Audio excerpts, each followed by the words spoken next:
Yes. Good morning, 12th class. How are you, beta? I hope you will be quite fit and fine. Students, आज हम आपके इतिहास की जो book है उसके चैप्टर 12th के बहुत ही महत्वपूर्ण क्वेश्चन को डिस्कस करने जा रहे हैं। आइए क्वेश्चन देखते हैं क्या है कि हिल स्टेशन औपनिवेशिक शहरी विकास का एक महत्वपूर्ण पहलू थे।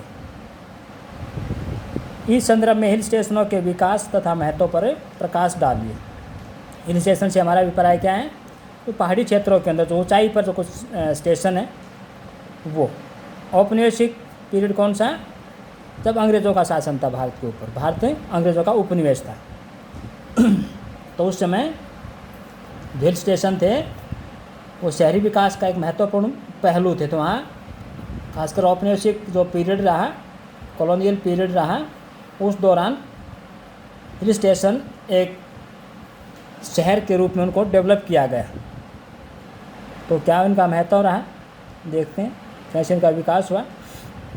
कि छावनियों की भांति हिल स्टेशन, जिसको पर्वतीय शहर कहा बोलते हैं, आजकल भी जिस तरह आप जाते हैं, शिमला जाते हैं, मंसूरी जाते हैं, देहरादून जाते हैं घूमने के लिए गर्मियों में, कहीं वहाँ गर्मी कम रहती है क्योंकि टेम्परेचर वहाँ ऊंचाई होने के कारण लो आ जाता है।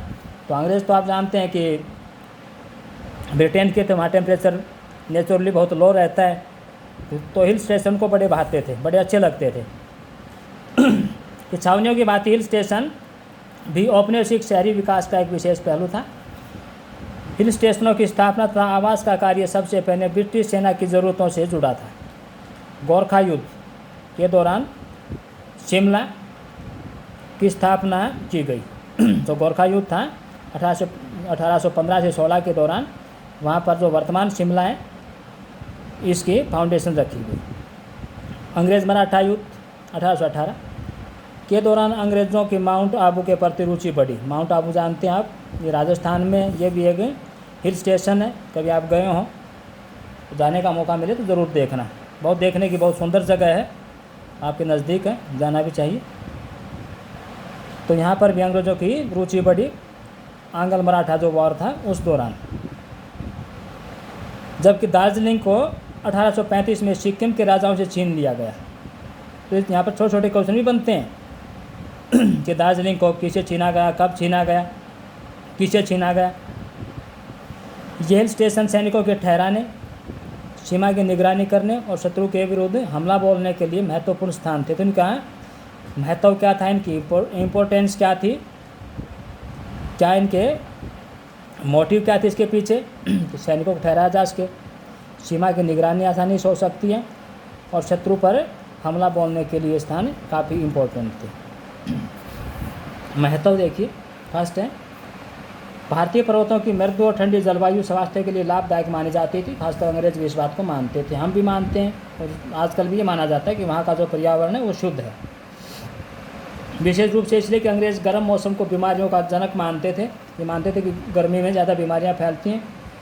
उन्हें गर्मियों के कारण हैजा और मलेरिया की सबसे अधिक आशंका रहती थी। अतः वे सैनिकों को इन बीमारियों से दूर रखने की कोशिश करते थे, प्रयास करते थे कि सैनिक इन बीमारियों से दूर रहें। इसलिए वो अपने सैनिकों को पहाड़ी क्षेत्र में जो छावनी बनी हुई थी वहाँ रखना पसंद करते थे। नंबर 2 है इन हिल स्टेशनों को सैनिटोरियम के रूप में विकसित किया गया। तो हिल स्टेशन को सैनिटोरियम के रूप में डेवलप किया गया और सैनिकों को यहाँ विश्राम करने और इलाज कराने के लिए भेजा जाता था। यानी कि स्वास्थ्य जो सेंटर होते हैं, हेल्थ सेंटर के तौर पर विकसित किया गया ताकि यहाँ पर सैनिकों को रखा भी जाए ताकि जल्दी से वो रिकवरी कर लें। नंबर 3 है क्योंकि हिल स्टेशन की जलवायु यूरोप की ठंडी जलवायु से मिलती जुलती थी, तो यहाँ पर एट होम फील करते थे अंग्रेज़, क्योंकि वहाँ की जलवायु और यूरोपीय जलवायु तो क्लाइमेट लगभग सेम था। इसलिए नए शासकों को वहाँ पर मौसम काफ़ी लुभाता था। वायसराय अपने पूरे स्टाफ के साथ हर साल गर्मियों में हिल स्टेशनों पर ही डेरा डाल दिया करते थे। 1864 में वायसराय जॉन लॉरेंस ने अधिकृत रूप से अपनी काउंसिल शिमला में स्थानांतरित कर दी। तो 1864 में नाम कौन से वायसराय थे? John Lawrence. तो उन्होंने अपनी जो काउंसिल थी उसको शिमला में ट्रांसफ़र कर दिया। कब? 1864 में। तो छोटे क्वेश्चन बनते हैं बेटा, ध्यान से इनको पढ़ना है। इस प्रकार गर्म मौसम में राजधानियाँ बदलने के क्रम पर विराम चिन्ह लग गया। नेक्स्ट है कि शिमला भारतीय सेना के कमांडर इन चीफ का भी अधिकृत आवास बन गया। तो वहाँ पर जो प्रधान सेनापति, जिसको आप कह सकते हैं हिंदी में कहे तो, यानी प्रधान सेनापति, उसका एक ऑथोराइज्ड रेजिडेंस बन गया। कहाँ पर? शिमला में। हिल स्टेशन ऐसे अंग्रेज़ों और यूरोपियों के लिए भी आदर्श स्थान थे जो अपने घर जैसी बस्तियां बसाना चाहते थे। तो यहाँ का जो क्लाइमेट था, यहाँ का जो इन्वायरमेंट था, वो यूरोप जैसा ही था। वहाँ यूरोपीय शैली की बस्तियां बसाई जा सकती थी, और जैसा यूरोप का जो परिदृश्य था यहाँ पर भी उसको क्रिएट किया जा सकता था, और ऐसा इन्होंने करने का प्रयास किया। नेक्स्ट है कि रेलवे के आने से हिल स्टेशन बहुत से लोगों की पहुंच में आ गए। अब लोगों की रीच हो गई यहाँ तक, रीच का मतलब पहुंच हो गई, यहाँ तक उनके लिए जाना आसान हो गया, क्योंकि ट्रांसपोर्ट सिस्टम अब डेवलप होने लगा था। तो भारतीय लोग भी वहाँ पर, जो खासकर मध्य वर्ग के लोग थे, राजा थे, नवाब थे, वकील थे, वो सैर सपाटे के लिए वहाँ जा सकते थे और एक तरह से आत्मसंतुष्टि महसूस कर सकते थे कि हम भी अंग्रेज़ों की तरह ही रहते हैं। नेक्स्ट है कि हिल स्टेशन औपनिवेशिक अर्थव्यवस्था के लिए महत्वपूर्ण थे। तो जो कॉलोनियल जो गवर्नमेंट थी उसके लिए फाइनेंशियली भी इनकी इम्पोर्टेंस थी, क्योंकि यहाँ लार्ज स्केल के ऊपर कॉफ़ी के बागान थे, चाय के बागान थे, और बड़ी संख्या में जो प्लेन्स हैं, यानी प्लेन एरिया है, मैदान है, वहाँ से मज़दूरों को ले जाकर यहाँ पर बसाया गया, ताकि इन बागानों में, इन प्लांटेशन में वो लोग काम करते रहें, और धीरे धीरे उनके लिए ये आमदनी का स्रोत बन गए थे।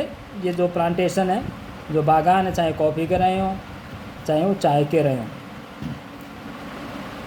तो स्टूडेंट्स, मैं उम्मीद करता हूँ कि जो क्वेश्चन अभी हमने डिस्कस किया है, जिसको हमने लर्न करने का प्रयास किया, आपको समझ आया होगा। आपको ये क्वेश्चन बेटा अपनी फेयर नोटबुक में राइट डाउन करना है और अच्छे से इसको लर्न भी करना है। आदरणीय अभिभावकों से भी मैं विनती करना चाहूँगा कि वो